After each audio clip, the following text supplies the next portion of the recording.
రోగం లేదు, భయం లేదు జీవితంలో యోగా ఉంటే. బలమైన శరీరం, ప్రశాంతమైన మనస్సు యోగాతో సాధ్యం. బాధలు, భయాలు పోవాలంటే రోజు యోగా చెయ్యాలంతే. అమ్మ, నాన్న, అక్క, చెల్లి యోగాకెళదాం. యోగాతో ఆరోగ్యం, ఆనందం, ఐక్యత.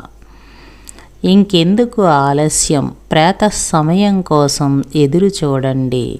పెందలకడనే యజ్ఞస్థలిని చేరుకొని క్రతువును నిర్వహించండి. పిల్లలు, పెద్దలు మైదానాలలో ఉదయాన్నే యోగాంధ్ర ప్రతిజ్ఞ చేస్తూ యోగా యజ్ఞాన్ని నిర్వహించండి.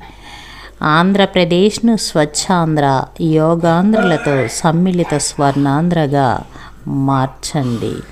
యోగా ఒక జీవన యోగంగా రూపొందబోతుంది. అందరూ సిద్ధం. సూర్య నమస్కారాలతో హృదయాంతరాలలో భక్తిభావాన్ని, భర్తృతత్వాన్ని పెంపొందించబోతుంది యోగా.